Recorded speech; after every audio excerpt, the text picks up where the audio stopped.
అంతర్జాతీయ వేదికలపై ప్రపంచ దేశాలను పాక్ తప్పుదారి పట్టిస్తోంది. ఉగ్రవాదానికి పాకిస్తాన్ స్వర్గధామంగా మారిందని వెల్లడించిన భారత విదేశాంగ కార్యదర్శి విక్రమ్ మిశ్రీ. టీడీపీ ఎంపీల మద్దతు ఇవ్వడం వల్లనే వక్ఫ్ బిల్లు పాస్. మాజీ ఎంపీ మార్గాని భరత్ విమర్శలు. ఈ నెల 15 నుంచి ప్రారంభం కానున్న సరస్వతి పుష్కరాలు. ముఖ్యమంత్రి రేవంత్ రెడ్డికి ఆహ్వాన పత్రికను అందించిన దేవాదాయ శాఖ మంత్రి కొండా సురేఖ. ఉగ్రదాడికి ప్రతీకార చర్యగా ఆపరేషన్ సింధూర్. సంబరాలు జరుపుకున్న యువత. ఘనంగా శ్రీ మధ్యరాట్ పోతులూరి వీరబ్రహ్మేంద్ర స్వామి వారి 332వ ఆరాధన మహోత్సవాలు. వీరబ్రహ్మేంద్ర స్వామి వారి విగ్రహానికి పుష్పమాల వేసి నివాళులర్పించిన మంత్రి పొన్నం. ఉగ్రవాదంపై భారత్ ఆపరేషన్ సింధూర్ ప్రారంభం. ఉగ్రవాద స్థావరాలపై మెరుపు దాడులు చేసిన భారత్. నర్సీపట్నం ఎన్టీఆర్ స్టేడియంలో ఆపరేషన్ సింధూర్ కు మద్దతుగా భారీ కార్యక్రమం. పాల్గొన్న స్పీకర్ చింతకాయల అయ్యన్న పాత్రుడు. అమలాపురంలో 10 రోజులుగా కొనసాగుతున్న హెల్త్ ఆఫీసర్ల ఆందోళన. తమ డిమాండ్లను ప్రభుత్వం పట్టించుకోవడం లేదంటూ ఆవేదన.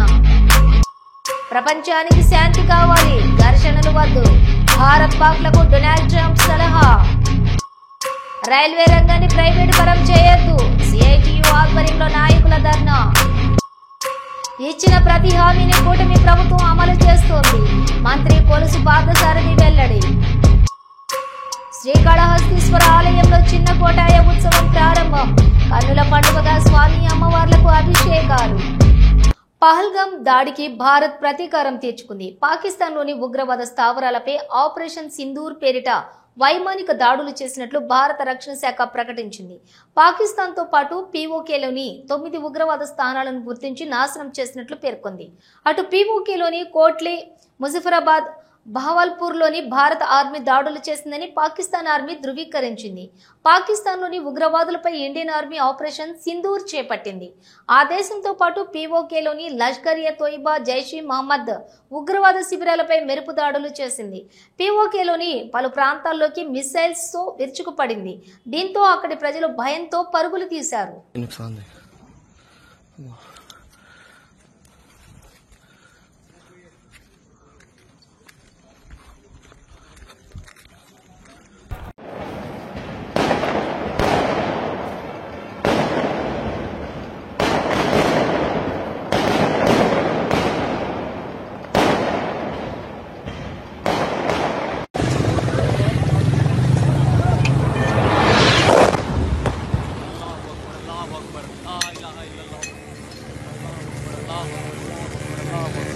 ముఖ్యమంత్రి రేవంత్ రెడ్డిని దేవాదాయ శాఖ మంత్రి కొండా సురేఖ ఆహ్వానించారు.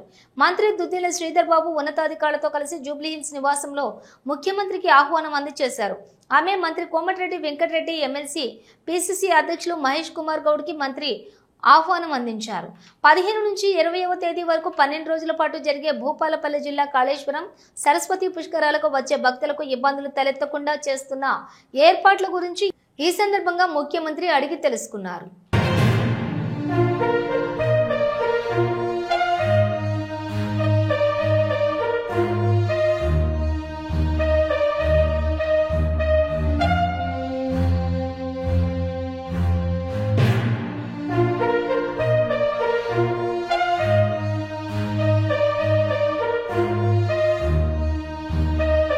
శ్రీ మధ్విరాట్ పోతులూరి వీరబ్రహ్మేంద్ర స్వామి వారి 332వ ఆరాధన మహోత్సవముల సందర్భంగా ట్యాంక్ బండ్ వద్ద పోతులూరి వీరబ్రహ్మేంద్ర స్వామి వారి విగ్రహానికి పుష్పమాల వేసి నివాళులు అర్పించారు మంత్రి పొన్నం ప్రభాకర్.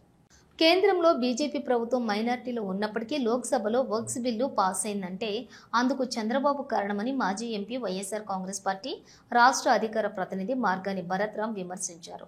టీడీపీ ఎంపీల మద్దతు ఇవ్వటం వల్లనే వక్ఫ్ బిల్లు పాస్ అయిందని ఆయన అన్నారు.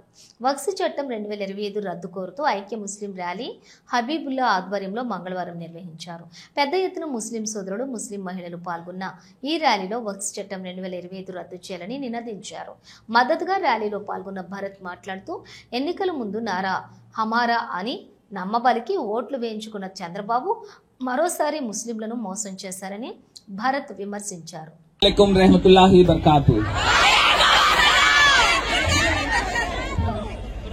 ఈ రోజు మనందరం కూడా ఎందుకు రోడ్ల పైన వచ్చామనేది వక్ఫ్ బిల్ గురించి వ్యతిరేకంగా మన అందరం వచ్చాం. ఒక అంశం మీరందరూ కూడా గుర్తుపెట్టుకోవాల్సింది ఏంటంటే, ఎలక్షన్స్ వస్తే చంద్రబాబు నాయుడు గారు ఆయన స్లోగన్ ఏంటంటే నారా హమారా అన్నారు. మరి అందరినీ కూడా నమ్మించి మోసం చేశాడు. ప్రతి ఒక్క ముస్లింస్ కూడా పిల్లలుంటే ప్రతి పిల్లవాడికి కూడా అమ్మఒడి వేస్తాను అని చెప్పి అబద్దమాడి మీ అందరితోనూ ఓట్లు వేయించుకున్నాడు. ఒక్క అంశము ఈ వక్ఫ్ బిల్ గురించి చెప్తాను. ఇవాళ పార్లమెంట్ లో 273 లోక్సభలో ఎంపీలు మద్దతు ఉంటేనే ఈ యొక్క బిల్ పాస్ అవుతుంది. ఇవాళ మనం చూస్తే బీజేపీ గవర్నమెంట్ కి మైనారిటీ గవర్నమెంట్ అంటే పూర్తి స్థాయిగా సభ్యులు లేరు ఎంపీలు. పహల్గామ్ ఉగ్రదాడికి ప్రతీకార చర్యగా పాకిస్తాన్లోని ఉగ్రవాద స్థావరాలపై భారత ఆర్మీ దాడి చేసి గట్టిగా బుద్ధి చెప్పిందని సికింద్రాబాద్లోని యువకులు సంబరాలు జరుపుకున్నారు. పార్టీలకు అతీతంగా యువకులంతా ఏకమై త్రివర్ణ పతాకాలతో సీతాఫల్ మండీలో ర్యాలీ నిర్వహించి మిఠాయిలు తినిపించుకుంటూ విజయధ్వానాలు చేశారు. ఈ సందర్భంగా ప్రముఖ న్యాయవాది భాస్కర్ గిరి మాట్లాడుతూ ఆపరేషన్ సింధూర్ పేరిట ఈ రోజు తెల్లవారుజామున 2 గంటల ప్రాంతంలో మన భారత ఆర్మీ పాకిస్తాన్లోని 9 మంది ఉగ్రవాద స్థావరాలపై దాడి చేసి 80 మంది ఉగ్రవాదులను మట్టుబెట్టిందని తెలిపారు. ఇది పహల్గామ్లోని అమరులైన టూరిస్టులపై జరిగిన దాడికి ప్రతీకార చర్య మాత్రమే కాదు, ఆ అమరులకు ఘనమైన నివాళిగా పేర్కొన్నారు. వారి ఆత్మలకు శాంతి చేకూరాలని వేడుకున్నారు. దేశ అధినేత ఎలా ఉండాలి అంటే మోడీలాగా ఉండాలని చెప్పుకునే విధంగా ఉందని ప్రధాని నరేంద్ర మోడీని చూసి భారతీయులంతా గర్వపడుతున్నట్లుగా వెల్లడించారు.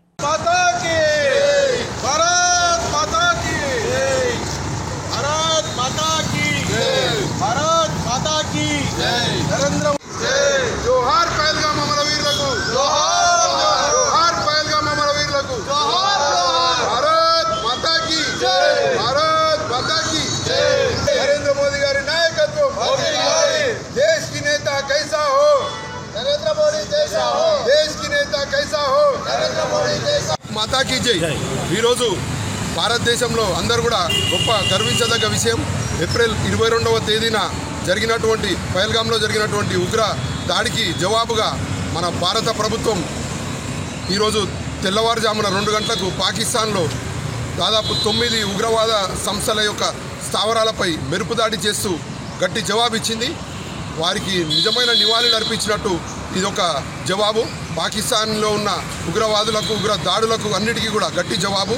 దాన్ని పురస్కరించుకొని ఈరోజు ఇక్కడ సికింద్రాబాద్లో అందరం కూడా దేశ్కి నేత ఎట్లుండాలంటే ఒక భారత ప్రధాని నరేంద్ర మోదీ లాగా ఒక ప్రపంచ నాయకుడు గట్టి జవాబు ఇచ్చిన విధాన్ని అందరం కూడా మేము స్వాగతిస్తున్నాము.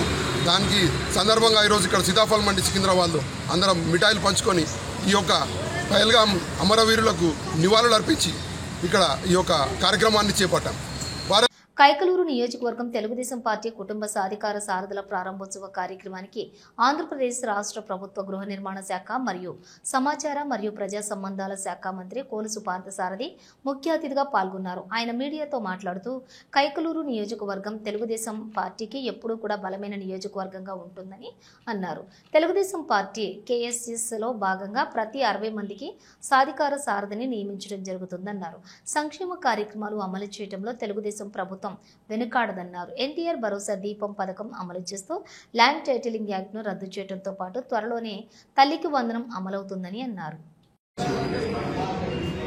సంక్షేమ కార్యక్రమాలు అమలు చేస్తూనే ఎన్టీఆర్ భరోసా కానివ్వండి, దీపం పథకం కానివ్వండి, అకౌంట్లు కానివ్వండి, లేదా రాక్షస బిల్లు ఏదైతే ల్యాండ్ టైటిలింగ్ యాక్ట్ ఉందో దాన్ని రద్దు చేయడం కానీ, రేపు మాకు ఇవ్వబోయే తల్లికి వందనం కానివ్వండి, ఇటువంటి సంక్షేమ కార్యక్రమాలతో పాటు అభివృద్ధిని కూడా ప్రత్యేకంగా R&D రోడ్లు తీసుకున్నట్లయితే ఏ విధంగా ఉన్నాయో ఎక్కడా కూడా మెట్టు ఈరోజు చాలా వరకు దాదాపు 60-70% రోడ్లన్నీ కూడా బ్రహ్మాండంగా తయారైంది. వాటితో పాటు గత ప్రభుత్వం ఎగ్గొట్టిన అనేక డబ్బులు అంటే రైతులకి ఒక దాదాపు 16,000 కోట్లు కొట్టింది గత ప్రభుత్వం, ధాన్యం కొని. అదేవిధంగా విద్యార్థులకు ఫీజు రింబర్స్మెంట్ కొన్ని వేల కోట్లు ఎగ్గొట్టింది. మరి కాంట్రాక్టర్లకి బిల్లులు బకాయిలు ఇవన్నీ చూస్తే వీటితో పాటు 10 లక్షల కోట్ల అప్పులు ఇవన్నీ కూడా నిధులు కూడా చంద్రబాబు నాయుడు పడ్డా కూడా ఆయన అనుభవం కాబట్టి ఆయన చేస్తూ రైతులకు 1,630 కోట్లు ఇచ్చేశాం. అదేవిధంగా విద్యార్థులకు కూడా బకాయిలు ఏదైతే ఉన్నాయో కొన్ని బకాయిల్ని తీర్చేశాం మన జనవరిలో. కాంట్రాక్టర్ బిల్లులు చెల్లించుకుంటూ మళ్లీ కాంట్రాక్టర్లో కానీ పెట్టుబడిదారులో కానీ ఒక నమ్మకాన్ని మళ్లీ కలిగించగలిగామని చెప్పేసి మనం చేస్తాం. అదేవిధంగా పోలవరం పూర్తి అవుతుంది అనే 100% నమ్మకాన్ని మరి ముఖ్యమంత్రి గారు రాష్ట్ర రైతాంగానికి కలిగించడం జరిగింది. సో ఇవన్నీ కూడా గొప్ప సంక్షేమ కార్యక్రమాన్ని, అభివృద్ధి కార్యక్రమాన్ని 2 కళ్ళలాగా ముందుకు తీసుకెళ్తూ అదే సమయంలో కార్యకర్తలకు అండగా ఉండే విధంగా మరి పార్టీ వ్యవస్థను కూడా మా నాయకుడు చంద్రబాబు గారు, లోకేష్ గారు తయారు చేస్తారని చెప్పేసి మనం చేస్తాము. ఎందుకంటే ప్రతి కార్యకర్త కూడా ఇన్సూరెన్స్ ప్రభుత్వం తరఫున కట్టి మరి 5 లక్షల రూపాయలు చనిపోతే ఇచ్చే ఇన్సూరెన్స్ కార్యక్రమం కూడా ఉంది.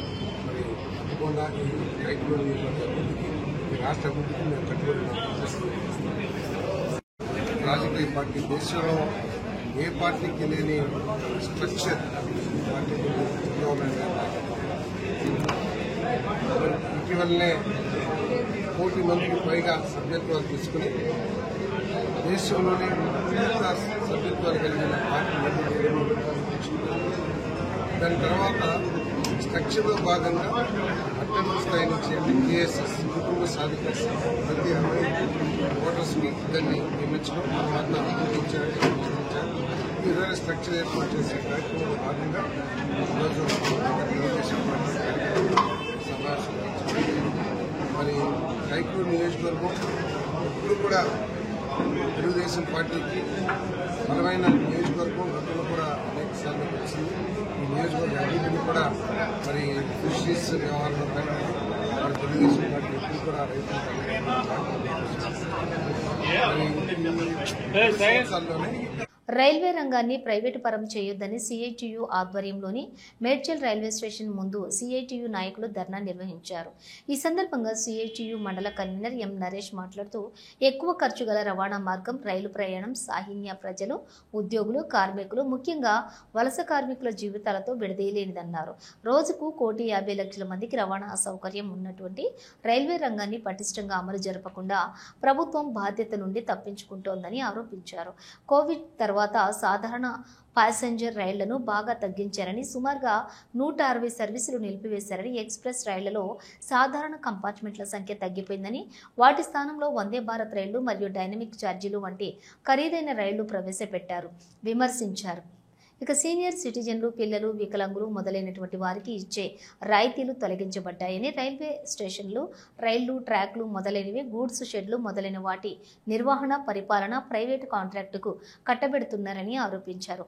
90% రైళ్లు, రైల్వే స్టేషన్లలో కనీస వసతులు లేవని, చర్లపల్లి వంటి రైల్వే స్టేషన్లను ఆధునీకరించి సర్వీస్ ఛార్జీల పేరుతో దిగువ మధ్యతరగతి సామాన్య ప్రజలపై భారాలు మోపుతున్నారని, పార్కింగ్ ఫీజులు కూడా అందుబాటులో లేని పరిస్థితి నెలకొందని అన్నారు. రైల్వే ప్రైవేటీకరణ వల్ల సరుకు రవాణా ఛార్జీలు పెరగటంతో వస్తువులు ధరలు పెరుగుతాయని, భద్రత పట్ల నిర్లక్ష్యం, కార్పొరేట్లకు లాభాలు పెంచడం కోసం రైల్వేలను కేంద్ర ప్రభుత్వం బరితెగించి ప్రైవేటీకరిస్తున్నదని ఆరోపించారు. రైల్వేల ప్రైవేటీకరణను ఆపాలని కేంద్ర ప్రభుత్వాన్ని డిమాండ్ చేశారు. ఈ కార్యక్రమంలో సిఐటియు మండల నాయకులు కె నరసింహరావు, ప్రశాంత్, రమేష్, కుమరయ్య, చంద్రశేఖర్, ప్రేమలత, విజయలక్ష్మి, పూజ, వసంత, జ్యోతి, లత, మహేశ్వరి, చంద్ర, నాగలక్ష్మి తదితరులు పాల్గొన్నారు. CITU Medchal mandal convener. కేంద్ర ప్రభుత్వము ప్రభుత్వ పరంలో నడుస్తున్నటువంటి ప్రభుత్వ రంగ సంస్థలను అన్నిటినీ ప్రైవేట్ పరం చేసేటువంటి కుట్రలో భాగంగానే ఈ రోజు రైల్వే రంగాన్ని ప్రైవేట్ పరం చేయాలని చెప్పేసి చూస్తా ఉంది. ఆల్రెడీ కొన్ని రైల్వే స్టేషన్లు ప్రైవేటు వ్యక్తులకు అప్పచెప్పేటువంటి ప్రయత్నం చేసి అప్పచెప్పింది. ఇట మేమేమంటా ఉన్నామంటే భారతదేశానికి దిక్సూచిగా ఉన్నటువంటి నవరత్నాలుగా ఉన్నటువంటి ప్రభుత్వ రంగ సంస్థలను నిర్వీర్యం చేసేటువంటి ప్రయత్నము బీజేపీ ప్రభుత్వం అధికారంలోకి వచ్చిన తర్వాత నడుస్తా ఉంది. అందులో భాగంగానే చాలా మంది పేద, బడుగు, బలహీన వర్గాలు ఉపయోగిస్తున్నటువంటి రైల్వే మార్గం ఏదైతే ఉందో ఈ రైల్వే మార్గాన్ని ప్రైవేట్ పరం చేయడం వల్ల చాలా మంది ఈ రైల్వేని ఉపయోగించుకునేటువంటి సిచ్యువేషన్ లేకుండా పోయేటువంటి అవకాశం ఉంది. ఇక్కడ నుంచి ఢిల్లీకి పోవాలంటే దాదాపు, రైల్వేలో పోవాలంటే దాదాపు 600-800 ఉన్నటువంటి సిచ్యువేషన్ లో ప్రైవేటు వ్యక్తులకు అప్పచెప్తే దీన్ని 2,000-3,000 వెళ్లేటువంటి అవకాశం కూడా ఉంది అని చెప్పేసి మేము తెలియజేస్తా ఉన్నాం. కాబట్టి రైల్వే రంగాన్ని ప్రభుత్వమే నిర్వహించాలని చెప్పేసి నేను చెప్తా ఉన్నాం. ప్రభుత్వము దీన్ని రైల్వే రంగం నిర్వహించకపోతే ఆ ప్రభుత్వాన్ని ఏ విధంగా నడిపించేటువంటి అవకాశం ఉందని చెప్పేసి మేము క్వశ్చన్ చేస్తా ఉన్నాం. కాబట్టి రైల్వే రంగాన్ని నడిపించాలని ప్రభుత్వాన్ని ప్రజలు ఎట్లా పరిపాలిస్తారు, ప్రచాత కాకపోతే గద్దె దిగాలని చెప్పేసి మేము డిమాండ్ చేస్తా ఉన్నాం. అదే కాదు, రైల్వే రంగంలో పనిచేసిన వేలాది మంది కార్మికులు చాలా మంది 14 గంటల పని చేస్తా ఉన్నారు. అసలు ఈ భారతదేశంలో 8 గంటల పని విధానం నడుస్తా ఉంటే రైల్వే రంగంలో పనిచేసే 14 గంటల పని చేస్తా ఉన్నారు. వాళ్ళు 14 గంటలతో పనితో పాటు వాళ్ళు కొంతమంది 3 రోజులు 4 రోజులు ఉద్యోగాలు చేసిన పరిస్థితి ఉంది. ఇంటికి పోయే పరిస్థితి లేదు. దాంట్లో రిక్రూట్మెంట్ తీసుకునే పరిస్థితి లేదు. ఈ సందర్భంలోనే రైల్వే ప్రమాదాలు జరుగుతా ఉన్నాయి. కేంద్ర ప్రభుత్వం ఏం చెప్తా ఉంది? రైల్వే ప్రమాదాలు జరుగుతా ఉన్నాయి, దీనికి లోపం జరుగుతా ఉంది కాబట్టి దీన్ని ప్రైవేట్ పరం చేస్తాను. రైల్వే ప్రమాదాలు జరుగుతా ఉంటే దీనికి బాధ్యత వహించాల్సిన ప్రభుత్వ రంగం. ప్రభుత్వం బాధ్యత వహించాలి, సరైన మెరుగులు నిర్వహించాలి. అలాంటి చేయకుండా ఆ రైల్వే రంగం మీద లోపాలు చూపిస్తూ రైల్వే రంగాన్ని ప్రైవేట్ వ్యక్తులకు చెప్పేయాలని చెప్తా ఉంది. ఇప్పుడు ప్రైవేటు ఆ వ్యక్తులు నిర్వహిస్తున్నట్టు కొన్ని ట్రాన్స్పోర్ట్లు ఉన్నాయి, బస్సులు ఉన్నాయి. ఈ బస్సులు యాక్సిడెంట్లు అవ్వట్లేదా? ఈ బస్సులలో జనాలు చనిపోవట్లేదా యాక్సిడెంట్లు అని చెప్పేసి మేము అడుగుతా ఉన్నాం. కాబట్టి కంపల్సరీ రైల్వే రంగాన్ని ప్రభుత్వమే నిర్వహించాలని చెప్పేసి మేము డిమాండ్ చేస్తా ఉన్నాం. ఇండియా పాకిస్తాన్ యుద్ధం నేపథ్యంలో ప్రముఖ ఎయిర్ ఇండియా కంపెనీ ఈ రోజు నుండి శంషాబాద్ ఎయిర్పోర్ట్ నుండి జమ్మూ, శ్రీనగర్, లేహ్, జోధ్పూర్, అమృత్సర్, భుజ్, జామ్నగర్, చండీగఢ్, రాజ్కోట్ ప్రాంతాలకు తమ విమాన సర్వీసులు నిలిపివేస్తున్నట్లుగా ఎయిర్ ఇండియా ట్విట్టర్లో పోస్ట్ చేసింది. అమృత్సర్ నుండి విదేశాలకు వెళ్లే 2 అంతర్జాతీయ విమానాలను కూడా ఢిల్లీకి ఎయిర్ ఇండియా అధికారులు మార్చారు. ప్రస్తుతం యుద్ధ మేఘాల పరిస్థితుల్లో ఇలాంటి నిర్ణయాలు తీసుకుంటున్నట్లుగా ప్రయాణికులకు జరుగుతున్నటువంటి అసౌకర్యానికి చింతిస్తున్నట్టుగా ఎయిర్ ఇండియా తెలిపింది. మంగళవారం రాత్రి భారత్ చేపట్టిన ఆపరేషన్ సింధూర్పై అమెరికా అధ్యక్షులు డొనాల్డ్ ట్రంప్ స్పందించారు. ఇరు దేశాల ఉద్రిక్తతలు తగ్గించుకోవాలి. ఇరు దేశాల మధ్య పరిస్థితులు చాలా దారుణంగా ఉన్నాయి. భారత్, పాక్లు దశాబ్దాలుగా గొడవ పడుతున్నాయి. 2 శక్తివంతమైన దేశాలు రోడ్లపైకి వచ్చి ఘర్షణ పడాలని ఎవరూ కోరుకోరు. ప్రపంచానికి శాంతి కావాలి, ఘర్షణ వద్దని ఆయన వ్యాఖ్యానించారు. For a long time, they've been fighting for many decades and centuries, actually, if you really think about it. No, I just hope it ends very quickly. Ambedkar Konaseema జిల్లా అమలాపురంలోని 10 రోజులుగా కొనసాగుతున్న హెల్త్ ఆఫీసర్ల ఆందోళన. తమ న్యాయమైన సమస్యలు పరిష్కరించాలంటూ కళ్లకు గంతలు కట్టుకుని వినూత్న నిరసన దీక్ష చేపట్టారు. ఆయుష్మాన్ భారత్ నిబంధనల ప్రకారం ఉద్యోగ భద్రత కల్పించాలని డిమాండ్ చేస్తూ ఎన్హెచ్ఎం ఉద్యోగులతో సమానంగా 23% వేతన సవరణ జరపాలని డిమాండ్ చేస్తున్నారు. క్లినిక్ అద్దె బకాయిలను వెంటనే చెల్లించి నిర్దిష్టమైన జాబ్ ఛార్జ్ అందించాలని కోరుతూ ఆందోళన చేపట్టి 10 రోజులుగా నిరసన దీక్ష చేస్తున్నా ప్రభుత్వం పట్టించుకోవటం లేదంటూ ఆవేదన వ్యక్తం చేశారు. ఇప్పటికైనా అధికారులు, సంఘ నాయకులతోటి చర్చించి సమస్యలు పరిష్కరించాలని డిమాండ్.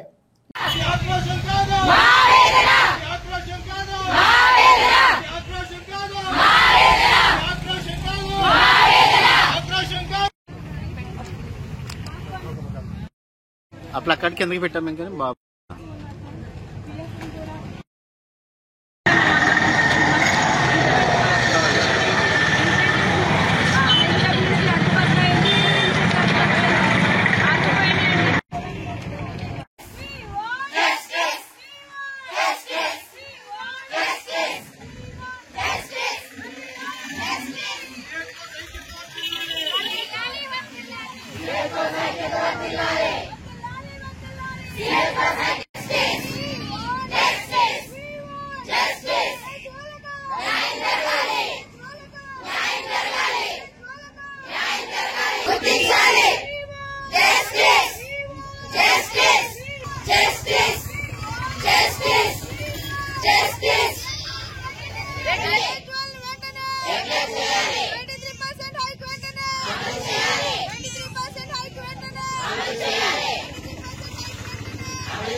కారణం మేము ఈరోజు ఇంకా మా ధర్నా ముందుకు సాగటానికి కారణం వచ్చేసండి మా కొన్ని డిమాండ్లు ఇంకా ఎవరు పట్టించుకోవట్లేదండి. మేము ఇన్ని రోజులుగా ధర్నా చేస్తున్నాం కానీ ఇందులో భాగంగా మాకు ముఖ్యమైన డిమాండ్ ఏంటంటే అండి 23% హైక్ అందరి ఎన్హెచ్ఎం ఉద్యోగులకు అమలుపరిచి మాకు మాత్రమే ఎందుకు మినహాయించారనేది మా క్వశ్చన్గా మిగిలిందండి.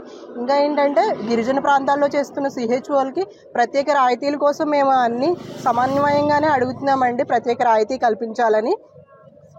శాలరీ హైక్ 23% హైక్ అది మాది మెయిన్ ఉద్దేశం అండి. ఈపీఎఫ్ఓ ప్రతి ఎంప్లాయీకి ఈపీఎఫ్ఓ అనేది అది ఒక ఉద్యోగ భద్రత అండి. మాకు మినహాయించారు, ఎందుకో అది అర్థం కావట్లేదు. వెంటనే పునరుద్ధరించాలని గవర్నమెంట్ని కోరుతున్నామండి. పెండింగ్ ఇన్సెంటివ్స్ కూడా త్వరగా విడుదల చేయాలని కోరుతున్నాం. పాతబస్తీ గౌలీపుర మేకల నుండి కమేలా స్లాటర్ల హౌస్ ను జీహెచ్ఎంసీ కమిషనర్ ఆర్వి కర్ణన్ పరిశీలించిన అనంతరం అరకటిక సంఘం నాయకులు స్థానికులతో స్లాటర్ హౌస్ నిర్మించి ఎన్ని సంవత్సరాలు అవుతుంది, ప్రారంభం కాకపోవడానికి కారణాలు ఏమిటి అని అడిగి తెలుసుకున్నారు. అనంతరం జీహెచ్ఎంసీ కమిషనర్ ఆర్వి కర్ణన్ అరకటిక సంఘం నాయకులతోటి స్లాటర్ హౌస్ ను త్వరలోనే ప్రారంభం కల్పించేలా చర్యలు తీసుకుంటానని హామీ ఇచ్చారు. ఈ కార్యక్రమంలోని G H M C zonal commissioner Venkanna, Gowlipura corporator Alaya Bhagya Lakshmi, స్థానిక నాయకులతో పాటు స్థానికులు పాల్గొన్నారు.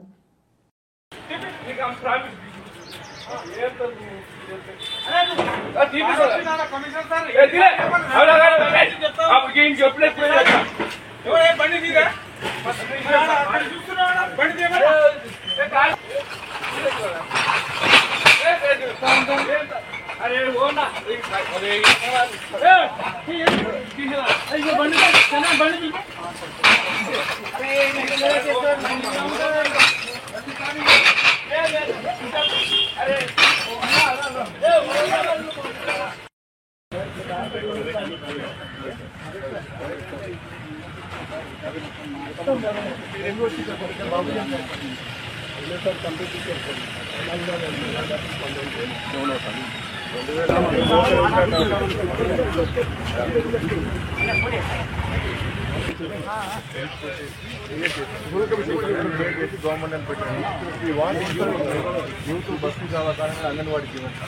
సార్ ఆల్రెడీ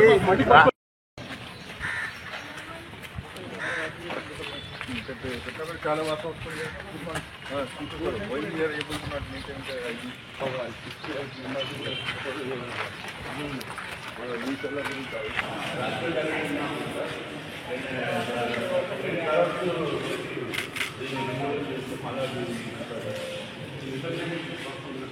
తీసుకెళ్ళి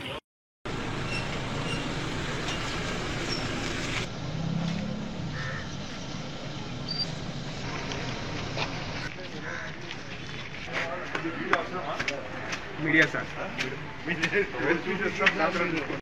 శ్రీకాళహస్తీశ్వర స్వామివారి దేవస్థానం ఆలయంలోని చిన్న కోటాయ ఉత్సవం ప్రారంభం. స్వామి అమ్మవార్లకు అభిషేకాలు, కనుల పండుగగా నిర్వహించారు.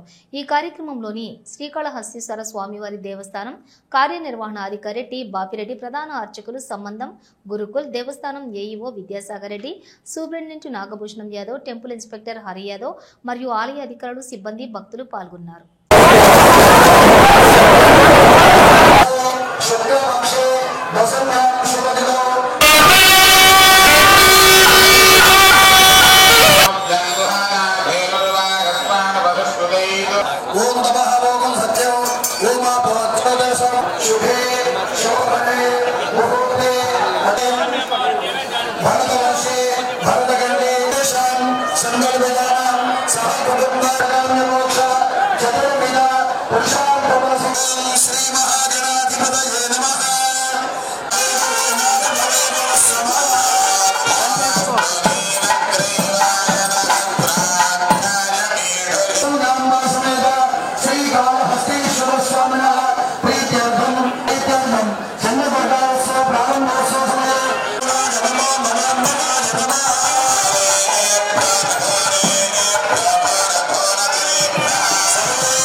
ఇవి బులెటిన్ విశేషాలు. మరో బులెటిన్తో మళ్ళీ కలుద్దాం. అంతవరకు చూస్తూనే ఉండండి న్యూస్.